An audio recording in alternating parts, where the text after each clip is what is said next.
All right, everybody, let's go ahead and get started, shall we? Welcome back to the Dharma Doors. I'm MC Owens, and this is the San Francisco Dharma Collective online edition. And tonight we're going to be reading another sutta.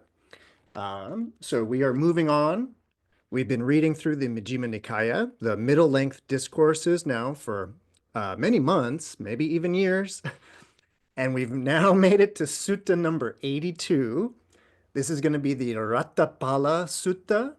Raṭṭhapāla is a person, and this is the sutta or the teaching that's about Raṭṭhapāla. This is going to be the second of 10 suttas in this little kind of middle collection here. And it's 10 suttas, 10 teachings, and they're all gathered together because they have the common theme of a king. So this is called the Rajavagga, the Raja section or the section on the kings. Um, that's not going to be like, it's actually kind of relevant that it's about a king. But tonight's sutta is really about this person, Raṭṭhapāla. And right away, let me just kind of give you a quick overview of the text of the sutta, and then we'll dive in. But one thing that you might know already, especially if you've been coming to Dharma Doors, you may know that, the Buddha has all of his kind of star pupils, his star students, right? Shariputra, Madhuyayana, Ananda. And you might know that each of those star pupils is often sort of associated with a different like quality or aspect of the Dharma. And in that way, they almost become like patron saints of certain things in that way. So Shariputra is considered the foremost of wisdom, whereas Madhuyayana is considered the foremost in meditative practice. So all these different people have their kind of specialty. Well, tonight's story or tonight's sutta is about Raṭṭhapāla, who is he's known as the foremost in renunciation. And what that means is that as far as like renouncing the world and running off to become a monastic, he's the patron saint of renouncing the world. So this sutta is going to be very much a teaching about renunciation. But I kind of want to say this at the top of our class tonight, and then I'm going to say it again later on. I really, really want to approach this topic of renunciation in a very kind of subtle, nuanced way. And what I mean by that is that, as you know, there are many Buddhist monastic organizations in the world. And if you want to renounce the world and you want to kind of just devote yourself to Dharma study, there's monasteries and organizations out there just with open arms, just waiting for you to join the monastery. And that, of course, is like the traditional way or traditional kind of understanding of renunciation, to go become a celibate monk or nun, a bhikshuni or a bhikshu. So that's one way to think of renunciation, is actually kind of literally dropping everything and joining a monastery.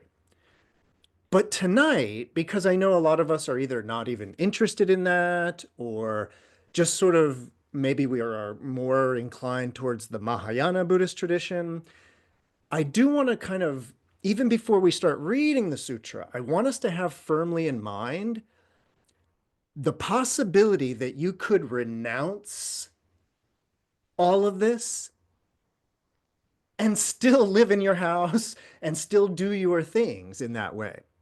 But it would be with a radically different attitude towards it all. And that's what tonight's sutta is about sort of developing a certain attitude about the world, or you could say a disposition towards the world. So, uh, put another way, I'm not encouraging anybody to go join a monastery tonight, even though it might sound like that, because I'm gonna lean pretty hard into this teaching tonight. So that's my kind of little disclaimer at the beginning.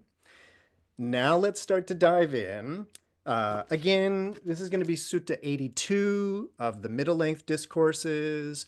Um, there's many versions online. So this is a little bit of a longer sutta tonight. And as much as I enjoy reading these suttas in their entirety, I don't think I'm going to do that tonight, mainly because there's kind of, I would say, there's like 3 to 4 parts of this teaching tonight, like, or of the sutra. There's sort of like a story portion, like the narrative, and then there's like a development of the narrative, and then there's the teaching. And I really want to get to the teaching. So I'm going to kind of like summarize a little bit of the beginning to get us to the kind of Dharma discourse, as it were. So I apologize if if you enjoy hearing the suttas recited in their entirety. So, but let's dive in. I will read the beginning, but then that'll just kind of get us, in the right mood. So again, this is going to be to Raṭṭhapāla, and it goes a little something like this. Thus have I heard. One time, or on one occasion, the Blessed One was wandering in the northern regions of the Kuru country with a large sangha of bhikkhus. And eventually, he arrived at a Kuru town named Tahulakuttahita. Now, the Brahmin householders of Tahulakuttahita, they heard this. This was the word on the street.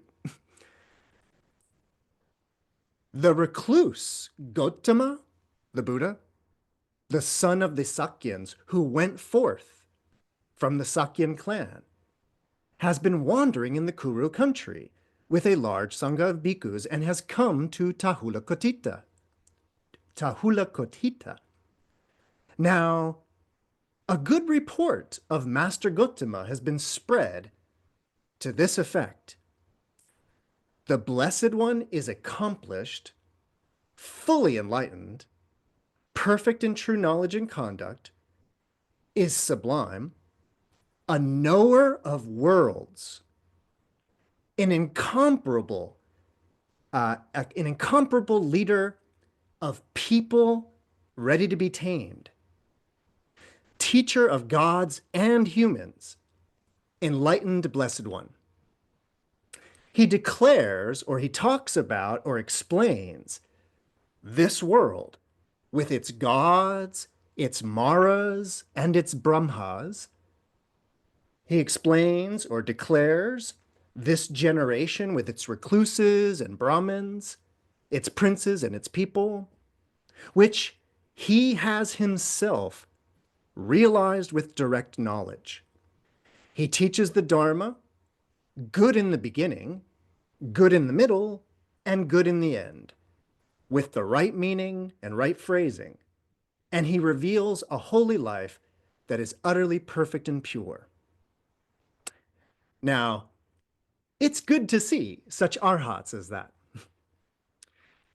By the way, we haven't heard this one for a while, but that right there is a stock paragraph that you hear in a lot of sutras. It is in many ways the full formal introduction to the Buddha with all of his titles and all of his accolades in that way. So then in that town, the Brahmin householders of Tahulakuttahita, they went to the Blessed One. Some paid homage to the Blessed One and sat down at one side. Some exchanged greetings with him, and with this courteous and amiable talk was finished, they sat down to one side. Some extended their hands in reverential salutation towards the Blessed One, and then they sat down to one side. And some even pronounced their name and clan in the Blessed One's presence, and then sat down at one side, while others kept silent and sat down at one side. When they were all seated, the Blessed One instructed, urged, roused, and gladdened them with talk on the Dharma. Now, at that time, a clansman was there named Raṭṭhapāla, the son of the leading clan in that same town of Tahulakothita. And he was sitting in that assembly when he heard the Dharma talk of the Buddha. And then it occurred to him, as I understand the Dharma taught by the Blessed One, it's not easy while living in a home. It's not easy to lead the holy life, utterly perfect and pure as a polished shell. Suppose I shave off my hair and beard, put on the yellow robe, and go forth from home life into homelessness. Really quickly, I want to draw your attention to something. 2 weeks ago, we did our first sutta of this section, the section on the kings. We did what's his name? I forget his name. I can tell you. The Gattikara Sutta. And in that sutta, which was also our first teaching to the kings, something weird happened in that sutra, which is that in the sutra, it talked about the Buddha giving a Dharma talk, but it didn't tell us what he said. And that's something new that we hadn't really ever seen before. At least in all of these other suttas, we never saw such a thing. And what I was saying 2 weeks ago is that it's a really good thing we've studied all of these suttas so that we have a sense of like what that Dharma talk would have been, right? Because we've studied so many suttas on Sunday nights, at this point you should be familiar with what the Dharma is. So interestingly, a sutta like this is kind of bypassing the whole Dharma teaching. And it's only using that to get to this story. And the story is about how Raṭṭhapāla heard the Dharma and decided, you know what? I'm in. I'm going to renounce. It's not easy to do that in a home. But there's something, there is a Dharma teaching here, and it's, again, what I want to get to. But we need to kind of get the quick backstory on this guy, Raṭṭhapāla. Oh, by the way, his name, this is important. His name, Raṭṭhapāla, or in Sanskrit, it would be Rashtrapāla. A pala, P-A, like a long A-L, short A, pala. We see a lot of words with that at the end. And pala means like a protector or a guardian. And then it's always like something pala, the protector or guardian of. And so this person's name is the Raṭṭhapāla. And the Ratta is basically the word, in English it would be the rain. And I don't mean a water rain. I mean like a king or a queen and their reign, their rule. This could then be extended to be like a state. Well, this guy, Raṭṭhapāla, he's the guardian of the reign, the guardian of the state. At least that's what his name means. And he's the son of this really, really wealthy person from Tahulakothita. So at that time, the Brahmin householders of Tahulakothita, having been instructed, urged, roused, and gladdened by the Blessed One with a talk on the Dharma, they delighted and rejoiced in his words. And then they rose from their seats, and after paying homage to him, they all departed, keeping the Buddha on their right.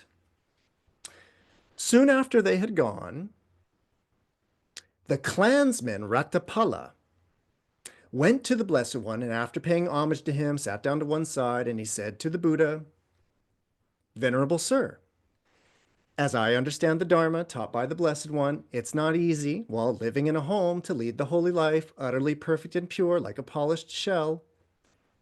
Venerable Sir, I wish to shave off my hair and beard, put on the yellow robe, and go forth from home life into homelessness. I would receive the going forth under the Blessed One and receive the full admission. But this is actually really important. The Buddha says, have you been permitted by your parents, Raṭṭhapāla, to go forth from home life into homelessness? No, Venerable Sir, he said, I have not been permitted by my parents to go forth. Raṭṭhapāla, Tathagatas, Buddhas, they do not give the going forth to anyone who does not have their parents' permission. Venerable Sir, Raṭṭhapāla said, I shall see to it that my parents permit me to go forth from home life into homelessness. Just a little quick important thing. This little rule, it's a rule that says you don't get to become a monk or a nun and join the Sangha unless you have your parents' permission. You know, if you're an adult, you don't need your parents' permission. But if you are living under their house, you're living under their care, it was a rule from the beginning that you had to get your parents' permission. And I just want to point this out because this is one of those many, many, many little things that make Buddhism a unique Indian ascetic tradition that in many ways, if you were to ask me, it's one of those little things that allowed Buddhism to continue to grow and become really, really well established, so much so that it spread out of India and all over the world. Not all of the teachers in India required you to get your parents' permission. But if you think about it from a kind of like organizational standpoint, it was very wise of the Buddha to make sure that you got your parents' permission, because the last thing the Buddha wanted was the parents coming and saying, hey, you stole our kid, bring, you know, all of this stuff.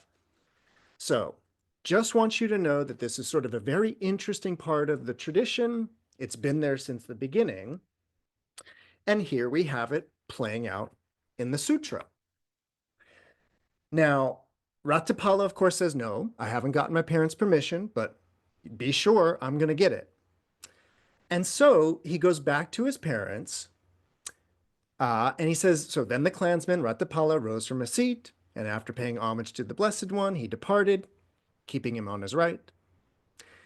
Then he went to his parents, and he told them, Mother and Father, as I understand the Dharma taught by the Blessed One, it's not easy while living in the home life to lead the holy life, utterly pure, perfect and pure as a polished shell. I wish to shave off my hair and beard, put on a yellow robe, and go forth from home life into homelessness. Give me permission to go forth from home life into homelessness. And when he said this, his parents replied, oh dear Raṭṭhapāla, you are our only son, dear and beloved. You've been raised in comfort. You've been brought up in comfort. You know nothing of suffering. Dear Raṭṭhapāla, even in case of your death, we would lose you unwillingly. So how could we give you our permission to go forth from home life into homelessness while you're still alive? So his parents say, no way. And this is where I'm going to start. I'm just going to summarize what happens here. It's a lot of the text, but basically what happens is Raṭṭhapāla's parents say, no way. Like, we're not even really willing to let you go if you die. Definitely not letting you go while you're still alive. But Raṭṭhapāla asks a second time, and his parents say the same thing. He asks a third time, and his parents say, no way. And so then, not receiving his parents' permission, Raṭṭhapāla basically threw himself on the ground, saying, right here, I shall either die or receive your permission for the going forth. Then his parents are, lamenting this. Um, this has a lot to do with his parents saying, like, but you have everything. Like, what do you mean? Why would you want to go be homeless? You have everything that you want. So there's this back and forth with his parents. And eventually they bring the family in and his friends, and they're all trying to convince him that it's not what he wants to do. Again, a second and a third time, the parents refuse to give him permission. And now, if you happen to have this version, I'm jumping over to paragraph or section 11.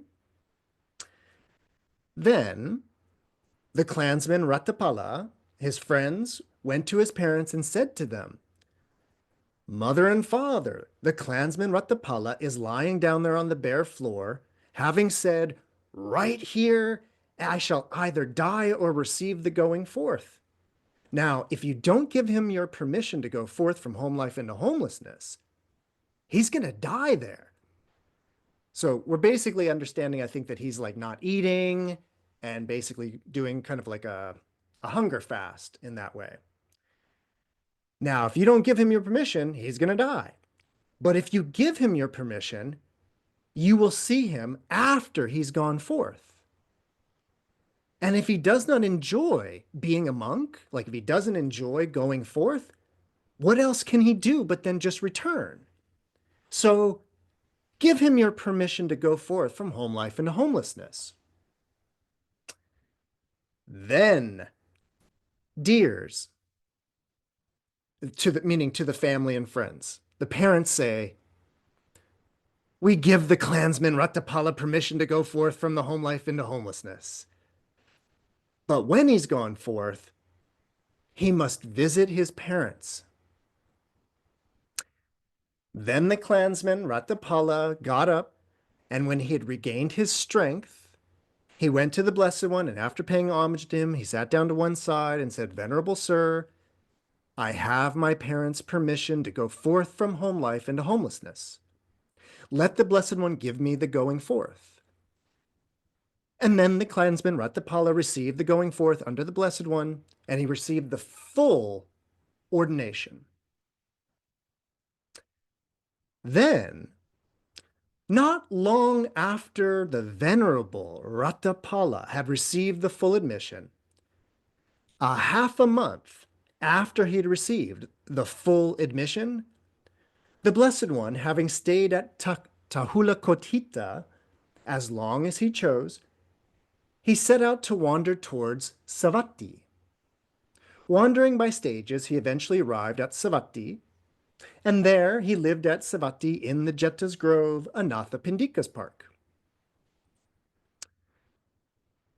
Before long, dwelling alone, and by the way, traditionally this is actually 12 years later, just letting you know, 12 years have passed, and before long, dwelling alone, withdrawn, diligent, ardent, and resolute, the Venerable Raṭṭhapāla, by realizing for himself, with direct knowledge here and now, he entered upon and abided in that supreme goal of the holy life for the sake of which clansmen rightly go forth from the home life into homelessness. So he became an arahat. He became enlightened.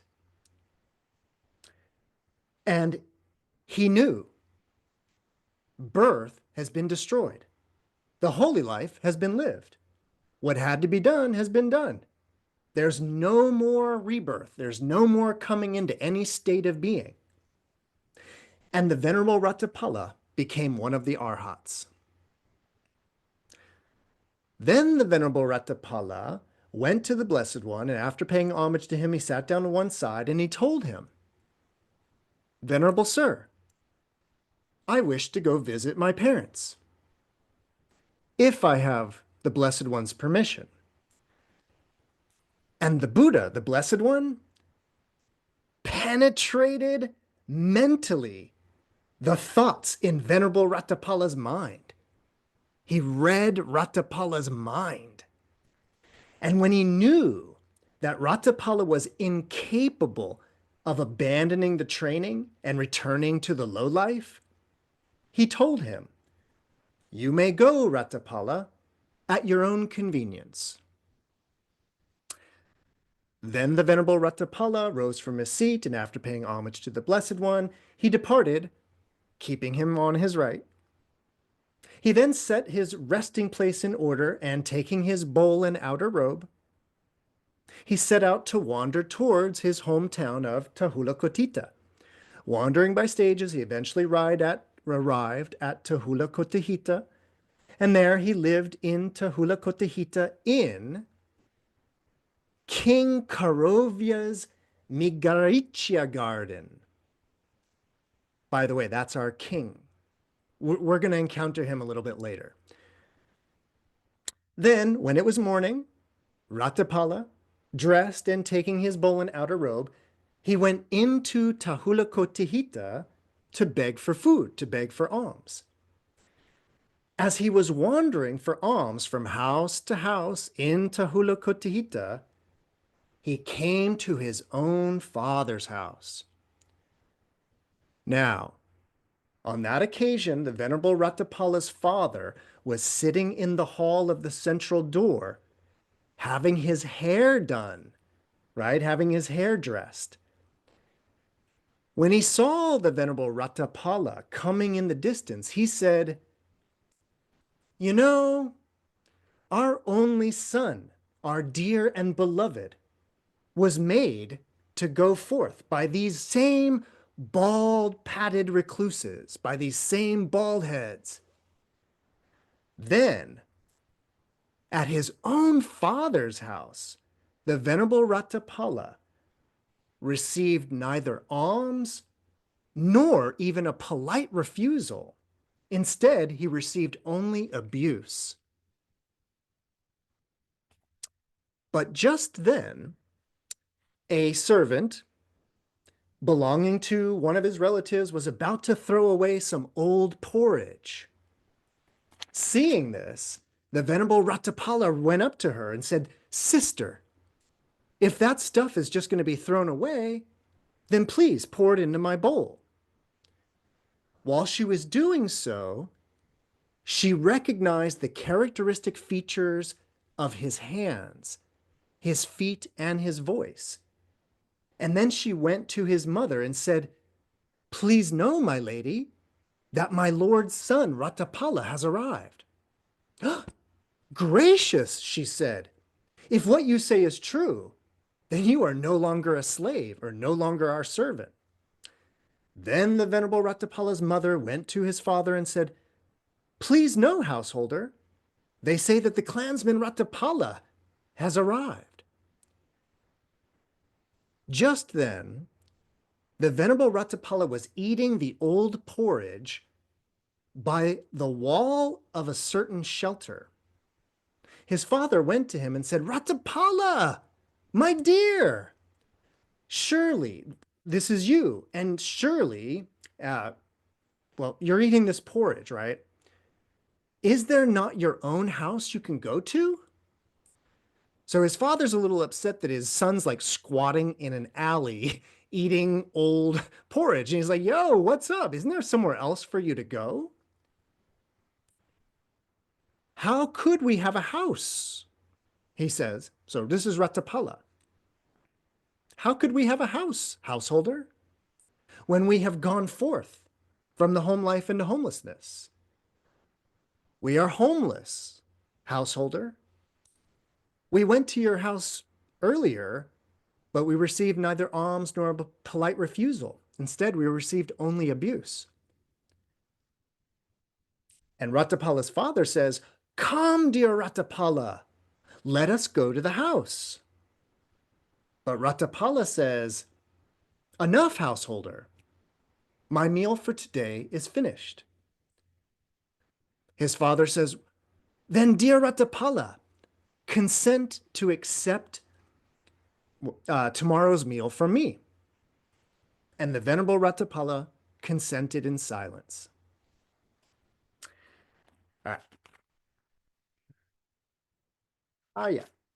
So then, knowing that the Venerable Raṭṭhapāla had consented, his father went back to his own house, where he had gold coins and bullion made into a large heap, and he covered it with mats. Then he told the Venerable Raṭṭhapāla's former wives, because Raṭṭhapāla had been married, he told his former wives, come, daughters-in-law, adorn yourselves with ornaments in the way Raṭṭhapāla found you most dear and lovable. When night had ended, the Venerable Raṭṭhapāla's father had good food of various kinds prepared in his own house and had the time announced to the Venerable Raṭṭhapāla. It is time, dear Raṭṭhapāla. The meal is ready. Then, it being morning, the Venerable Raṭṭhapāla dressed and taking his bowl and outer robe, he went to his father's house and sat down on the seat made ready. Then his father had the pile of gold coins and bullion uncovered and said, dear Raṭṭhapāla, this is your maternal fortune. Your paternal fortune is yet another, and your ancestral fortune is still yet another. Dear Raṭṭhapāla, you can enjoy the wealth and make merit from it. Come then, dear, abandon the training and return to the low life. Enjoy the wealth and make merit with it. Raṭṭhapāla replies, householder, if you would follow my advice, then have this pile of gold coins and bullion loaded onto carts and carried away to be dumped midstream into the Ganges River. Why is that? Because, householder, on account of this, there will arise for you sorrow, lamentation, pain, grief, and despair.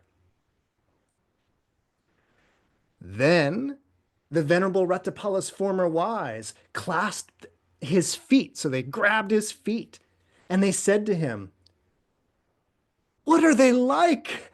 What are they like, my lord? The nymphs, the heavenly nymphs, for whose sake you lead the holy life. Raṭṭhapāla replies, we do not lead the holy life for the sake of celestial nymphs, sister.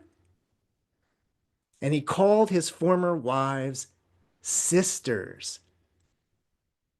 And they said, oh, our Lord's son Raṭṭhapāla calls us sisters. And then they cried, and right there they fainted. Then the Venerable Raṭṭhapāla told his father, householder, if there is a meal to be given, then give it. Do not harass us. Eat then, dear Raṭṭhapāla, the meal is ready. And then with his own hands, the Venerable Raṭṭhapāla's father served and satisfied him with various kinds of food. And when the Venerable Raṭṭhapāla had eaten and put his bowl aside, he stood up and uttered a poem. Now,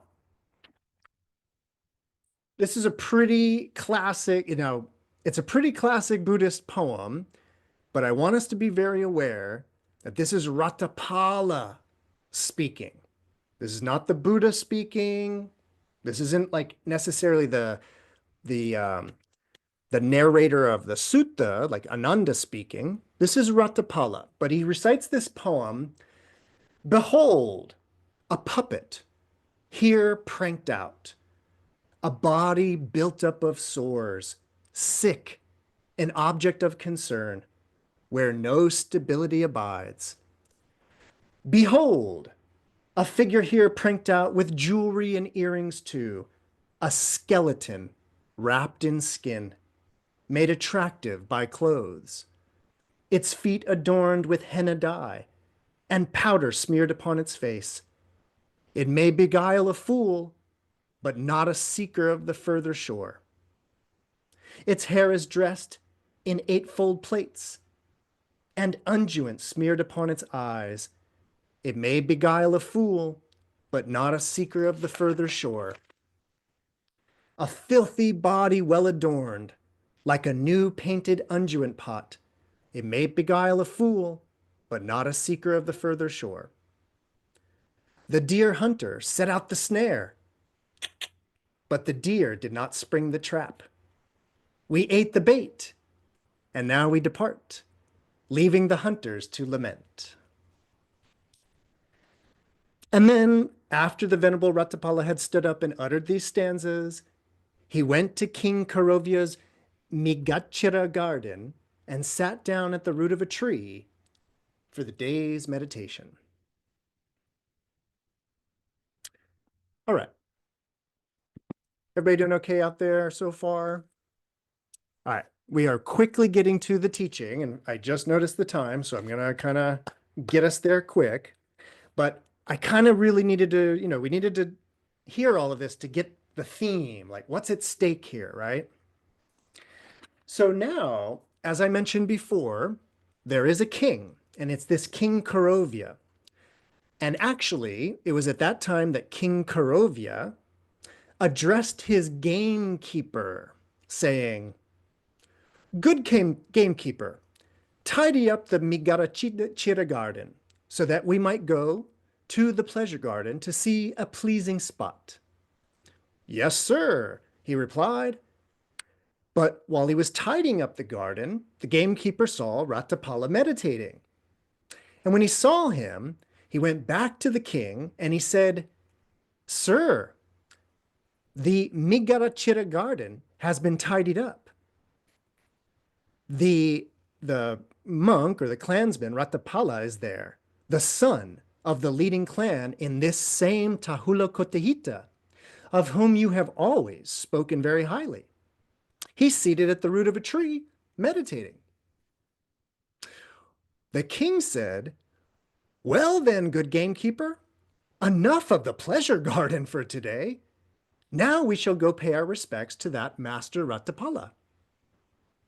Then, saying, "Give away all the food that has been prepared there," King Kauravya had a number of state carriages prepared, and mounting one of them, he, accompanied by other carriages, drove out from the city with the full pomp of royalty, and he went to see the Venerable Raṭṭhapāla. He drove as far as the road would take him, and then he got down and he walked on foot. Then he went up to the Venerable Raṭṭhapāla. He exchanged greetings with him, and when this courteous and amiable talk was finished, he stood at one side. And he said, "Here is an elephant rug. Let Master Raṭṭhapāla be seated upon it." But Raṭṭhapāla replied, "There's no need, great sir, or great king. You sit down. I'm already seated on my mat." King Kauravya sat down on a seat made ready and said, "Master Raṭṭhapāla, there are 4 kinds of loss.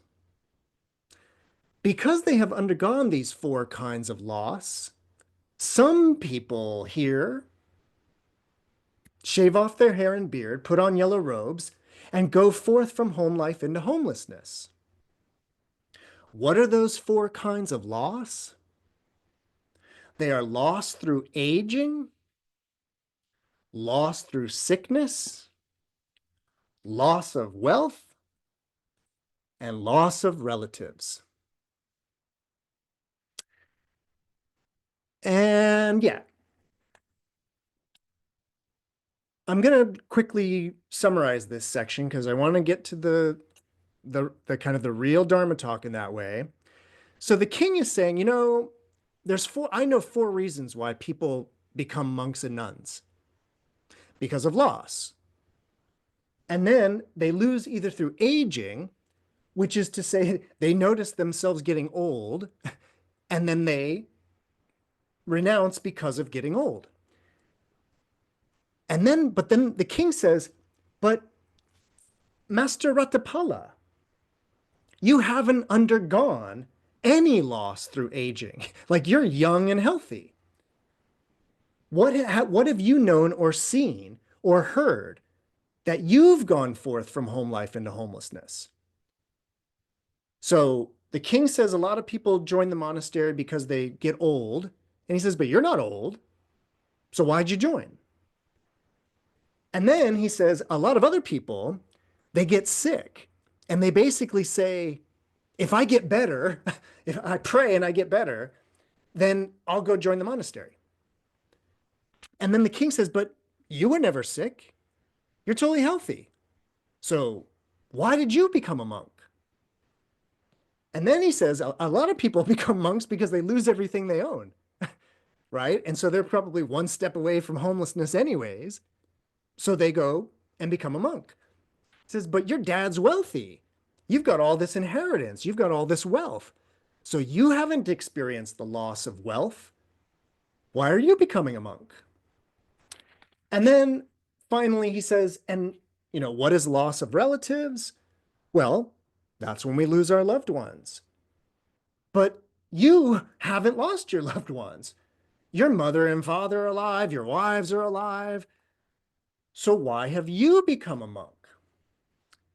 So I'm all the way now on paragraph or section 34. And the king says, Master Raṭṭhapāla, these are the four kinds of loss. Because they have undergone these four kinds of loss, some people here shave off their hair and beard, put on yellow robes, and go forth from home life into homelessness. But Master Raṭṭhapāla, you've not undergone any of these. What have you known? What have you seen? What have you heard that has made you gone forth from home life into homelessness?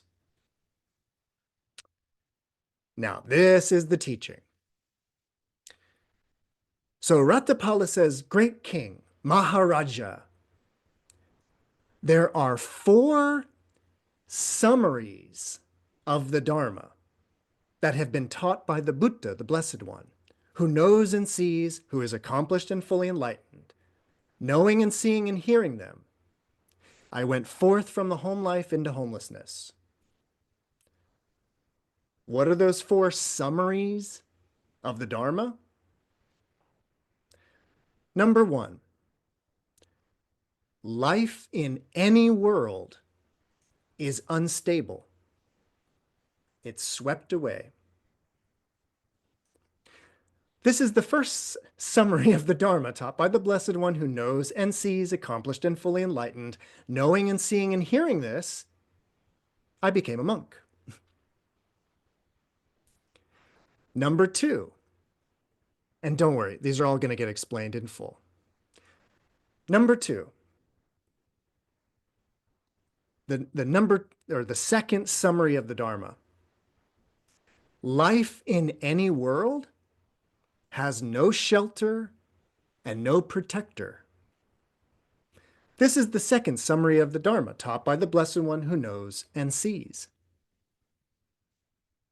Number three, life in any world has nothing of its own. One has to leave it all behind and pass on. This is the third summary of the Dharma taught by the Blessed One who knows and sees. And number four, life in any world is incomplete, insatiate, the slave of craving. This is the fourth summary of the Dharma taught by the Blessed One, the one who knows and sees. Great King, these are the four summaries of the Dharma that have been taught by the Blessed One who knows and sees, accomplished and fully enlightened. And knowing and seeing and hearing them, I became a monk.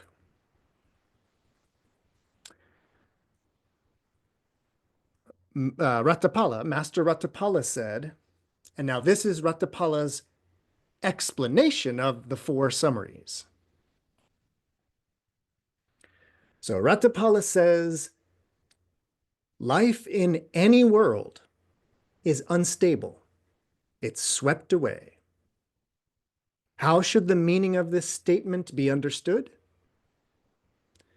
What do you think, great king? When you were 20 or 25 years old, were you an expert rider of elephants, an expert horseman, an expert charioteer, an expert archer, an expert swordsman, strong in thighs and arms, sturdy, capable in battle? And the king replied, oh, when I was 20 or 25 years old, Master Raṭṭhapāla, I was an expert rider of elephants. I was strong in thighs and arms, sturdy, capable in battle. Sometimes I wonder if I had supernatural power back then. I do not see anyone who could equal me in my strength. Well, what do you think, great king? Are you now as strong in thighs and arms? Are you as sturdy and as capable in battle? No, Master Raṭṭhapāla. Well, now I'm old, aged, burdened with years, advanced in life, come to the last stage. My years have now turned 80. Sometimes I mean to put my foot here and my foot goes somewhere else. Great king, it was on account of this that the Blessed One, the one who knows and sees, accomplished and fully enlightened, it was on account of this that he said that life in any world is unstable, that it's swept away. And when I knew that, when I saw that, when I heard that, I went forth from home life into homelessness. And the king says, it is wonderful, Master Raṭṭhapāla. It's marvelous how well that has been expressed by the Blessed One, who knows and sees, accomplished and fully enlightened. Life in any world is unstable. It is swept away. It is indeed so. So, that's our first summary of the Dharma. It's presented in terms of aging, but it's basically the teaching of impermanence in that sense. That sense that nothing lasts, nothing stays the same in that way. In particular, regarding the health and vitality of youth in that way. So this is our first summary of the Dharma, and this is the first thing that made Raṭṭhapāla renounce. Any comments, questions, or ideas about the first of these? Probably something we've all thought about. All right. Number 2. Master Raṭṭhapāla, there exist in this country elephant troops and cavalries and chariot troops and an infantry, which will serve to subdue any threats to us. But now you, Master Raṭṭhapāla, you've just said that life in any world has no shelter and no protector. How should the meaning of that statement be understood? And Raṭṭhapāla says, what do you think, great king? Do you have any chronic ailments? Oh, yes, I have a chronic wind ailment. Master Raṭṭhapāla, sometimes my friends and companions, my kinsmen and relatives, they stand around me thinking, King Karovya is about to die. King Karovya is about to die. Well, what do you think, great king?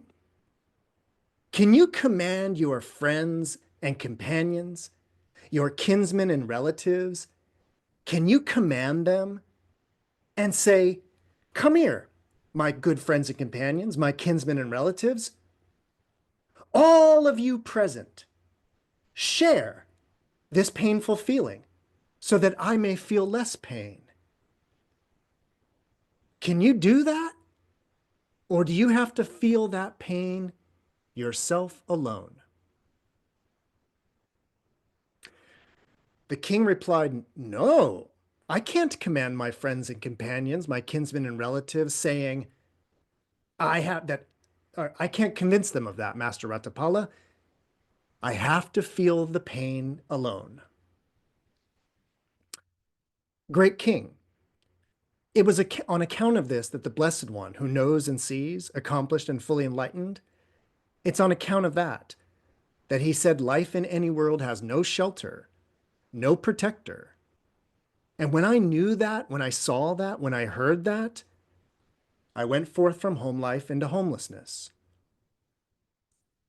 And the king replies, it's wonderful, Master Raṭṭhapāla. It's wondrous how well that has been expressed by the Blessed One who knows and sees, accomplished and fully enlightened.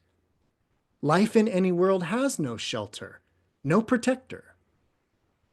It is indeed so. So, that's the second, this idea that life in any world has no shelter, no protector.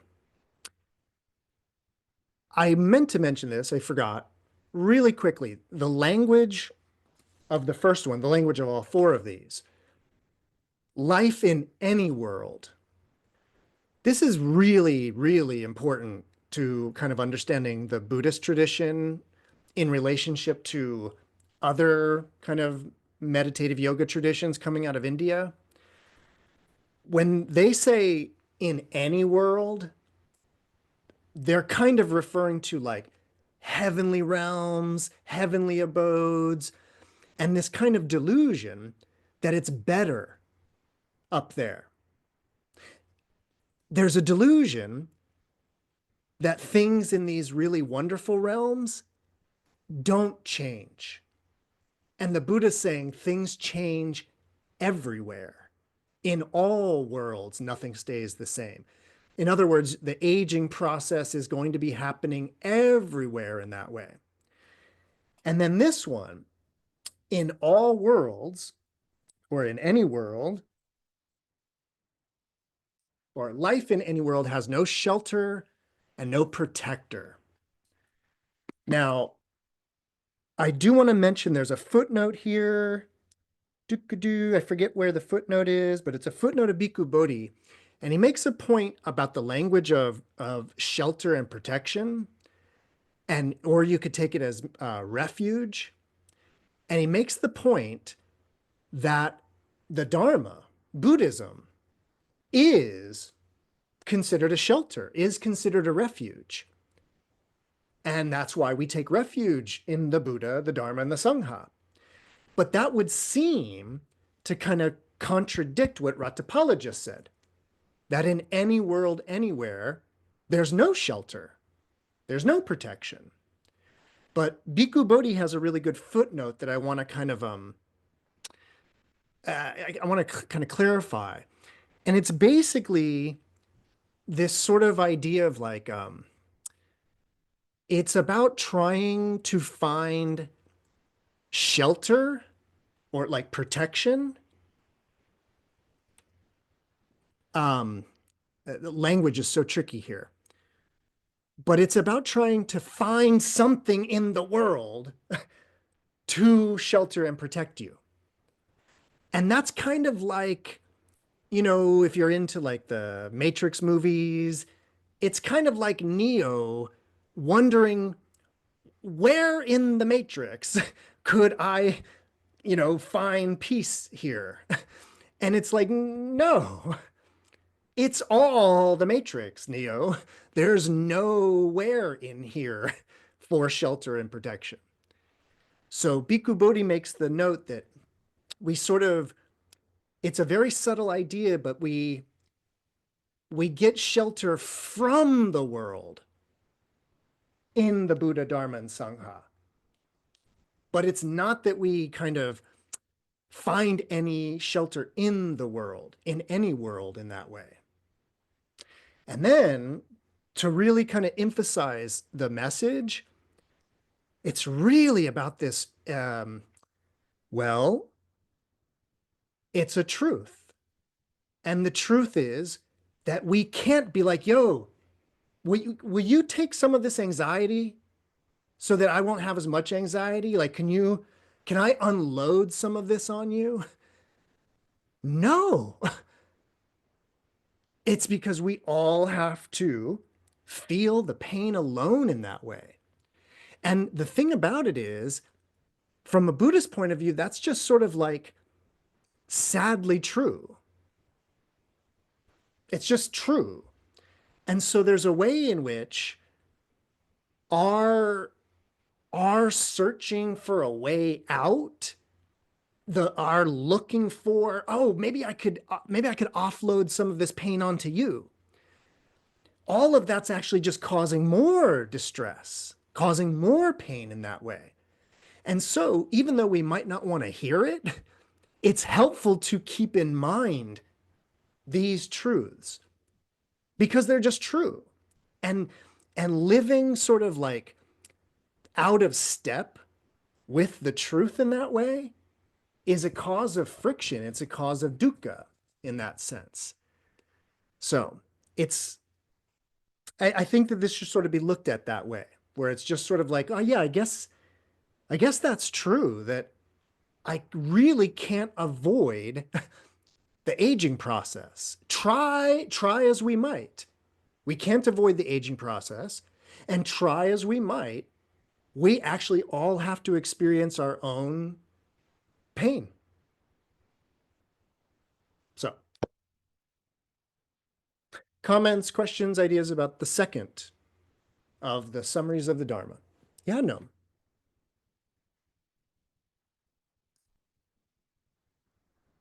That is, I think that's so interesting and subtle. And I have two things. One is that the something you said was this idea that if you do try to share your pain, if you do try to offload your pain on someone else, you're actually causing them pain. And Well, we may not do that consciously, but that may be in fact what we're doing. But then the other one is the I'm trying to understand how, we do take refuge in the Sangha.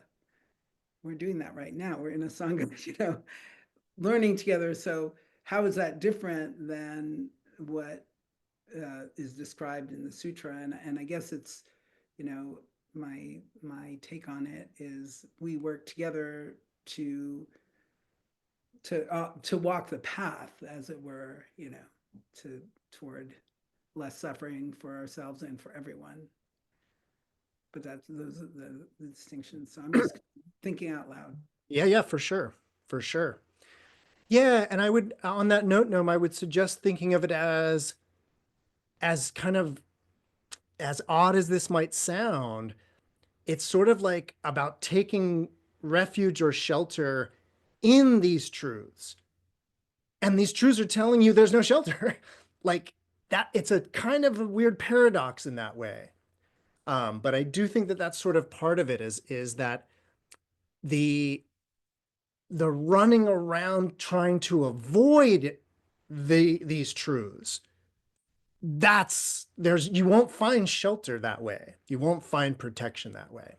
So And our Sangha can remind us of that. exactly. As you Exactly. did. Thank you. Yeah. All right. Number 3. So, and with each of these, or with most of them, the king, it starts with, like, for example, here he says, but Master Raṭṭhapāla, there exists in this court abundant gold and bullion, right? Gold coins and bullion stored away in vaults and lofts. Now, You, Master Raṭṭhapāla, you just said life in any world has nothing of its own. One has to leave all and pass on. How should the meaning of that statement be understood? And Raṭṭhapāla says, what do you think, king? You now enjoy yourself, provided and endowed with the 5 chords of sensual pleasure. But will you be able to have it in the life to come? Like, so he says, you have everything you want right now, but will you be able to have it of the life to come? Let me likewise enjoy myself, provided and endowed with these same 5 chords of sensual pleasure. Or, king, will others take over this property while you will have to pass on according to your karma? And the king says, I cannot have it thus in the life to come, Master Raṭṭhapāla. On the contrary, others will take over this property while I shall have to pass on according to my actions or according to my karma. Well, great king, it was on account of this that the Blessed One who knows and sees, accomplished and fully enlightened, said, life in any world has nothing of its own. One has to leave all and pass on. And when I knew and saw and heard this, I went forth from home life into homelessness. It is wonderful, Master Raṭṭhapāla. It's marvelous how well that has been expressed by the Blessed One, who knows and sees, accomplished and fully enlightened. Life in any world indeed has nothing of its own. One has to leave it all and pass on. It is indeed so. So that's the third. So I will mention, I was debating about whether I would mention this, but I'm going to mention it. So I wasn't here last weekend because my father passed away last weekend and I was sitting in hospice. And I had actually just read this sutta because I thought I was going to be teaching Dharma doors last Sunday. And so I was sitting with my father, and this particular summary of the Dharma was all that was on my mind because my dad was a avid collector of things. He had all, kinds of worldly possessions. And it was the one thought that I couldn't help shake. You don't take it with you. You don't take any of it with you. And not that I'm ready to renounce, but it really, really, for me, that experience I went through last weekend, it really reinforced for me how important it is, what we're doing here. So just wanted to share that little firsthand experience. Not to mention the next one too, but comments, questions about the third? Yeah, Maria.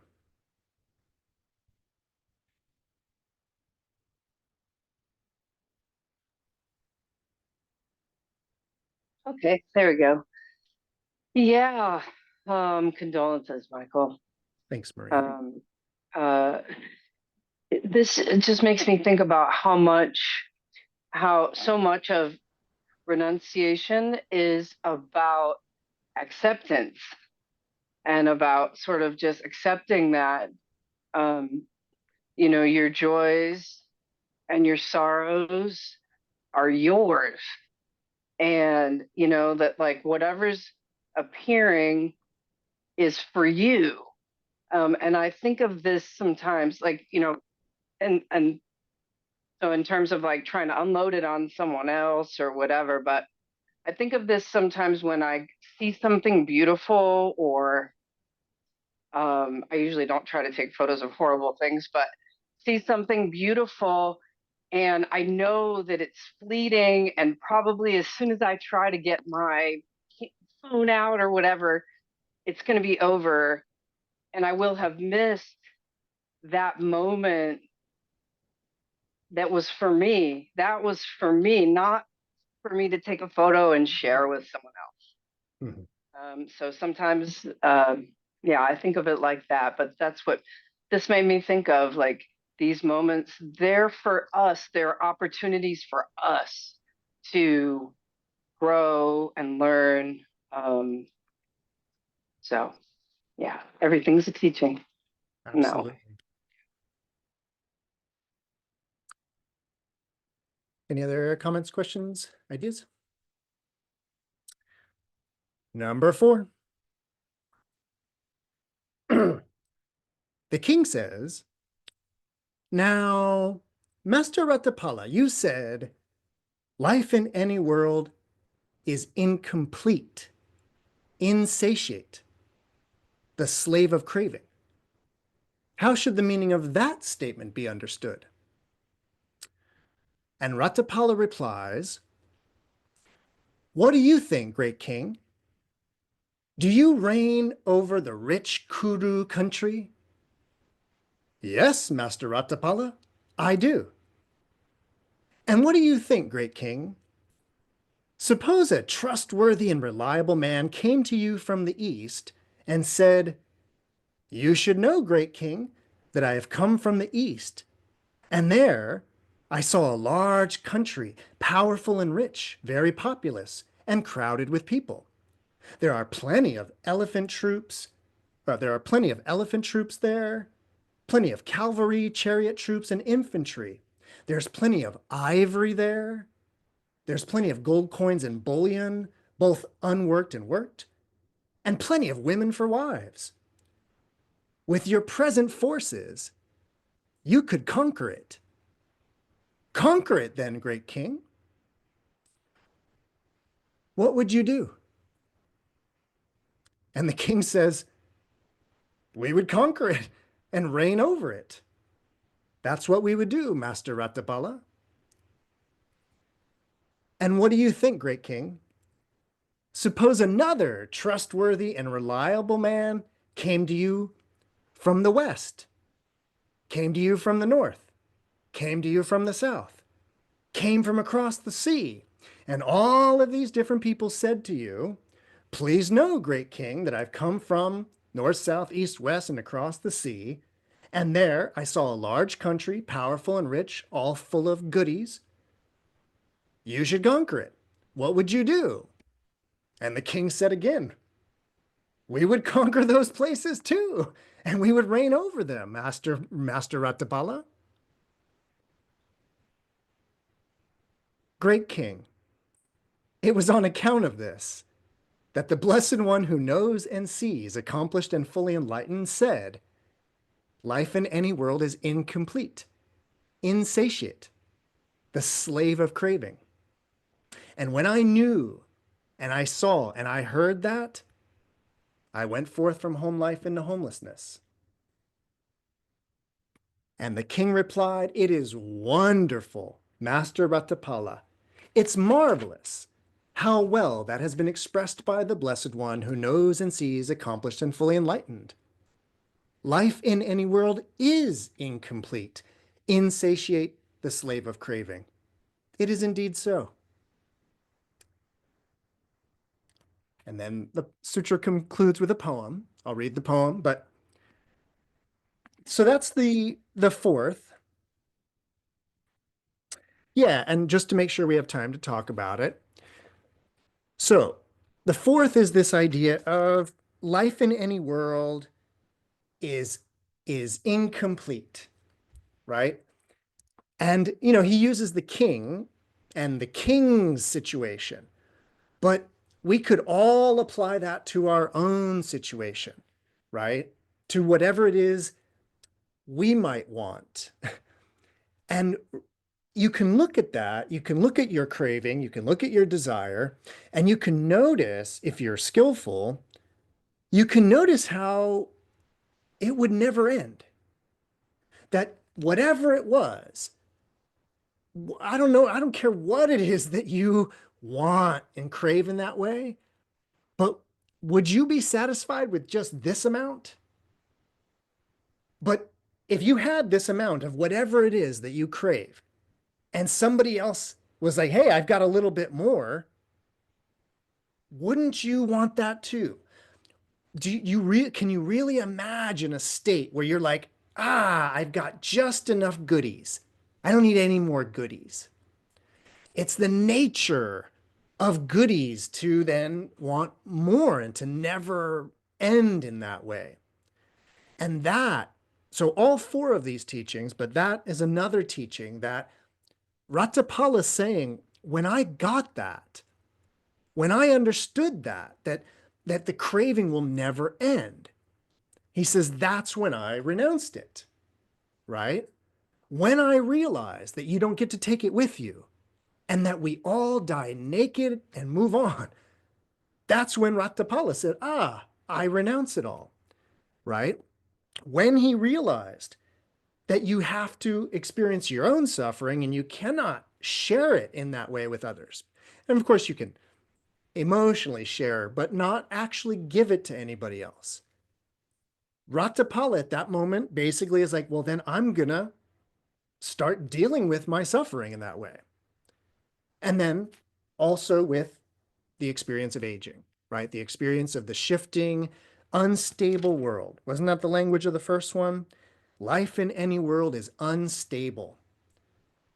Again, this is like an essential truth that the Buddha or Buddhism is trying to get us to remember, which is that, like, when the world shifts and when these things happen, we shouldn't be surprised. It's like, this is the nature of the world, to be shifting and unstable that way. And so to be trying to hold on to things a particular way, it's futile. And kind of as the larger kind of teachings explain, trying to hold on to that as it is producing more anxiety because you're going against the natural order in that sense, right? If you're trying to offload your pain on other people, it's never going to work, right? Again, it's just going to cause more suffering for others and yourself in that way. And if you're trying to hold on to your stuff, even trying to take it into the next life, it's futile. But again, that clinging, that holding on, and almost the desperate attempt to take it with you, it's causing more suffering right here and now. And then finally, that fourth one, that idea that you would never get enough. You would never get enough of it. And that's again where Raṭṭhapāla is like, well, then I'll just try to work on not craving, because I recognize that it'll be a never-ending cycle of seeking that satisfaction of craving. So that's my summary of Raṭṭhapāla's summary of the Buddha's summary of the Dharma. So, and for good measure, allow me to finish with the poem, just so we don't miss it. So that's what the Venerable Raṭṭhapāla said. And having said that, he said further in verse, I see men wealthy in the world, who yet from ignorance give not their gathered wealth. Greedily they hoard away their riches, longing still for furthermore sensual pleasures. A king who has conquered the earth by force and rules over the land, the oceans and bounds, is yet unsated with the sea's near shore, and hungers for its further shore as well. Most other people too, not just a king, encountered death with craving unabated, with plans still incomplete. They leave the corpse. Desires remain unsated in the world. Their relatives lament and rend their hair, crying, Ah me, alas, our loved one is dead. They bear away the body wrapped in shrouds, place it atop the pyre, and there it burns. Clad in a shroud, they leave their wealth behind. Prodded with stakes, they burn upon the pyre. And as they die, no relatives or friends can offer them shelter or refuge. While their heirs take over their wealth, this being must pass on according to their actions. And as they die, nothing can follow them. Nothing can follow them. Not child, nor wife, nor wealth, nor estate. Longevity is not acquired with wealth, nor can prosperity banish old age. Short is this life. That's what all the sages say. Eternity, it knows not, only change. The rich and poor alike, they both shall feel death's touch. The fool and the sage as well shall feel it too. But while the fool lies stricken by his folly, no sage will ever tremble at the touch. Better is wisdom here than any wealth, since by wisdom one gains the final goal. For people through ignorance do evil deeds, while failing to reach the goal from life to life.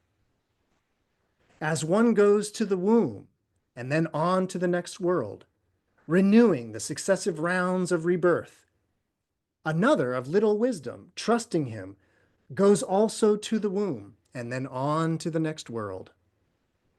Just as a robber caught in burglary is made to suffer for his evil deed, so people after death in the next world are made to suffer for their evil deeds. Sensual pleasures, varied, sweet, delightful, in many different ways they disturb the mind. Seeing the danger in these sensual ties, I chose to lead the home life.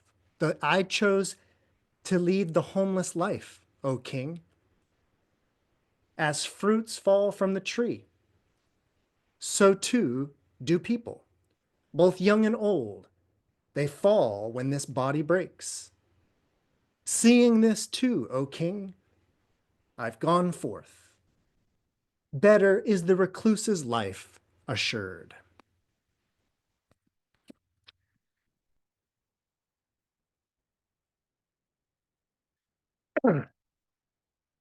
All right. So I want to return to my opening remarks regarding renunciation.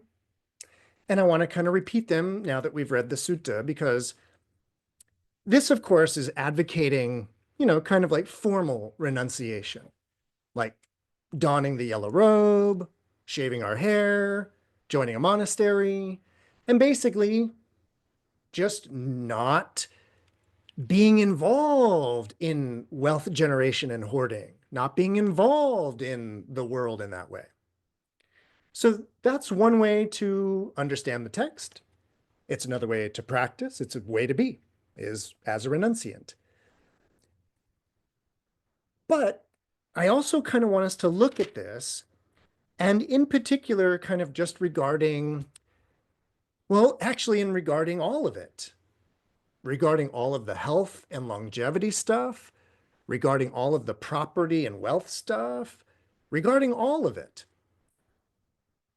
There is a way of renouncing it all right here, right now, and still, again, having a roof over your head, as it were, still in a way having these belongings, but being wise about it. And what I mean by that is not being foolish in thinking that that is happiness in that way. It might be a necessity, it might be whatever it is, but this is what I meant at the opening of the Dharma talk tonight, where I want to talk about sort of the disposition or the attitude that we have towards all of this. And one attitude that we can have, let's just take like wealth, right? There's a common attitude in the world, and it's the attitude that wealth and property equal happiness. Better yet, actually, I'll give you one more, because actually more in line with the teaching. We have, or many of us have, the idea that wealth and property equal happiness and security. Am I alone in that idea? The idea that if I have enough money, I could be happy and secure. Is that really true, though? Again, I just want us to look at the mentality that thinks that about wealth and property, that it equals happiness and security. This whole thing that Raṭṭhapāla is talking about is the exact opposite. He's saying actually wealth and property are not in any way causing happiness and actually not in any way causing security. Actually, quite the opposite. Oops, sorry. I want to see the comment. Please, Jordan, speak on craving. I want to hear it.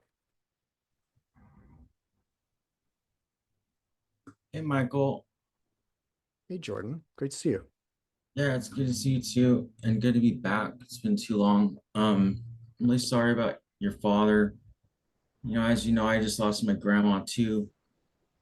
So it's very present. And I'm just coming off of a retreat. Um, and one thing that was like really present that was spoken about is this like being a slave of craving. Because what I experienced just recently on retreat was I caught myself craving for pleasant body sensations or mind states, right? And I saw that and it's like, oh, yeah, it's been controlling your whole life, you know?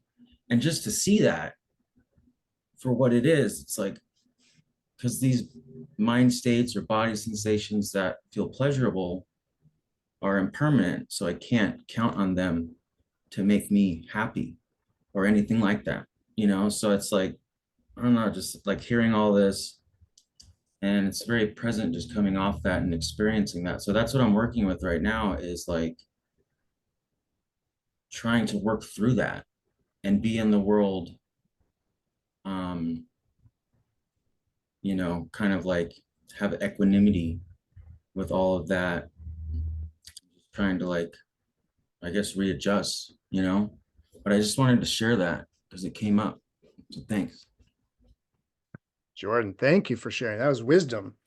That was a really, really, I found that a very powerful understanding of the text. It's exactly the point in many ways. Um, I have spoken before about that in Dharma practice, in Buddhism, we often focus on the displeasant and the sort of like impermanence of the displeasant. And this too shall pass. This sucks, but Buddha wisdom says it'll pass. So there's kind of like a hyper focus on the unpleasant. But all these teachings are equally applicable to the pleasant. Just as Jordan said, the pleasant too is impermanent. The pleasant too you can become enslaved to it and then spend the rest of your life kind of seeking for it. And Jordan, I got to tell you, the more I teach this and the more I practice, the more the equanimity that you're talking about, it's like a superpower. It's really like being superhuman. And I actually now understand why they describe a Buddha as being superhuman. And it's not that it's about being able to fly and levitate. It's about being equanimous and not seeking pleasure like most of us all the time. So excellent, excellent comment, Jordan. I appreciate that a lot. Yeah, sorry for your loss as well, man. Uh, Questions, comments, ideas? I would like to say, yeah, wow, an incredible moment to be shared. And I feel like honored that in this Dharma door experience, we find a home. And this sutra resonates deeply with me, and the experience all shared. I think part of like the renunciation, the houselessness, the homelessness is the identity of a home. So a lot of us have renunciated, and we know that because we got the abuse, the same abuse that was in the sutra. Yeah. Absolutely incredible articulation of that abuse that we come back with the consent of whatever 12 year of training, and we put into trials and humiliation and abuse, and we find that we are in the sadness and the pain of alone of that, Yeah. And that's interesting. Sacrifice, that sacrifice of monks, but one of that articulated really well tonight. The context of the story is incredible. This epic, going deep with this knowledge. So I really appreciate you so much, and all of you holding that space. Thank you. Thanks, Ophir.